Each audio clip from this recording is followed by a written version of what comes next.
कहर और लॉकडाउन के बीच 1 जून से आम यात्रियों के लिए फिर से पटरियों पर ट्रेनें चलना शुरू हो जाएंगी। ट्रेन संचालन को लेकर रेलवे अपनी तैयारियों के अंतिम दौर में है। बात वाराणसी की करें तो वाराणसी से 1 जून को 5 यात्री ट्रेनें चलाई जाएंगी, जिसमें से मड़वाडी से 1 और कैंट रेलवे स्टेशन से 4 ट्रेनों का संचालन किया जाएगा। आपको बता दें, मड़वाडी से शिवगंगा और कैंट से कामायनी, महानगरी, महामना और साबरमती ट्रेनों का संचालन किया जाएगा।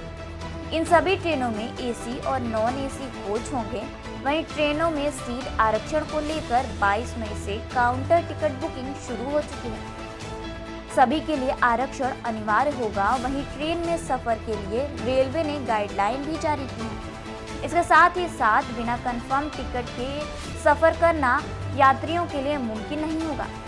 वहीं यात्रा के 90 मिनट पहले सभी कंफर्म यात्रियों को स्टेशन पहुंचना अनिवार्य है। स्टेशन पर यात्रियों के सफर से पहले उनके स्वास्थ्य का परीक्षण किया जाएगा और कोरोना के लक्षण पाए जाने वाले यात्री का टिकट निरस्त कर उसे न सिर्फ ट्रेन में सफर करने से रोका जाएगा, बल्कि उसके टिकट के पूरे पैसे रिफंड कर दिए जाएंगे।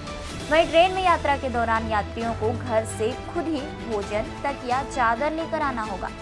कैंट और मड़वाडी रेलवे स्टेशनों पर यात्रियों का प्रवेश और निकास अलग अलग द्वार से होगा।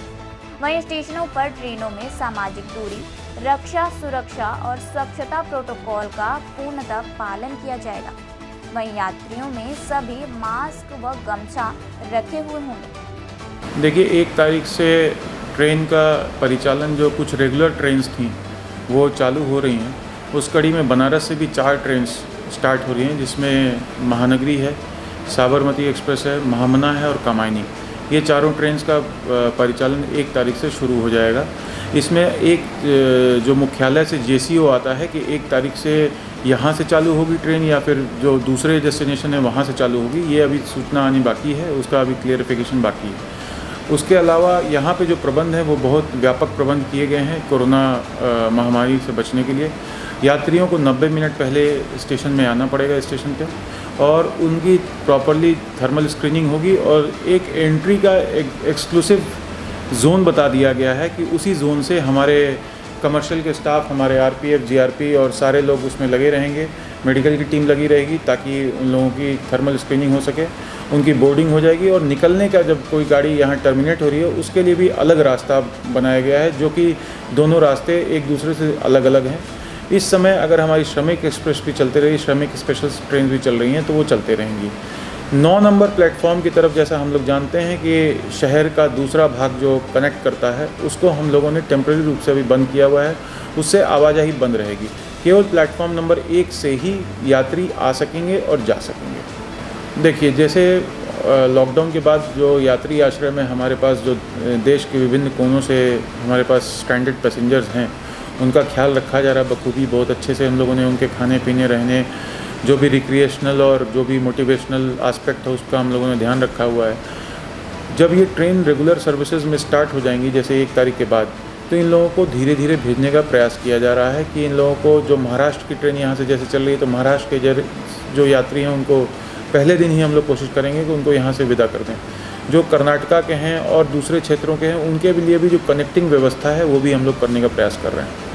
जो अभी ग्लूकोज और इलेक्ट्रॉल वाटर हम लोग जो कोल्ड वाटर में इंक्लूड करके हम लोग दे रहे हैं, वो पासिंग थ्रू ट्रेन्स में हम लोग दे रहे हैं। जो ट्रेन यहाँ से रेगुलर सर्विसेज में स्टार्ट होंगी उसमें हम लोगों, क्योंकि वो बनारस से ही लोग रहेंगे तो खा पी के चढ़ेंगे, उनके लिए व्यवस्था रहेगी। लेकिन मुख्यतः हम लोगों ने व्यवस्था जो कर रखी है वो थ्रू ट्रेन्स और जो श्रमिक स्पेशल है उसके लिए कर रखी है। अनिल शर्मा मेरा नाम है। बॉम्बे सेंटर से आया था, मेरठ जाना था मुझको। 22 मार्च से मैं यहाँ लॉकडाउन में बनारस कैंट में फंसा हुआ हूँ, जिसमें अधिकारियों से मेरी बातचीत हुई थी। उन्होंने ये बतलाया था कि 1 तारीख तक भेजने की व्यवस्था आप लोगों की जा रही है, घबराइए नहीं। खाने पीने की कोई दिक्कत नहीं है। खाने पीने में ये है कि बस पूरी सब्ज़ी जो आती है वो सही नहीं आने लगी है, क्योंकि उसमें दिक्कत होती है। बच्चों को मिलता है, भूखे रहते हैं वो, और सुबह को जब उठते हैं तो उनको कुछ खाने पीने के लिए चाहिए होता है। मासूम बच्चे हैं, उनको देख के हमको भी अफसोस होता है। अधिकारी जो रेल की तरफ से था वो भी कम से कम 15-20 दिन से बंद हो चुका है आना, क्योंकि कल केवल चाय और बिस्कुट आया है और आज उनकी चाय और बिस्कुट आया है। इससे अलावा अब ना आ रहा है।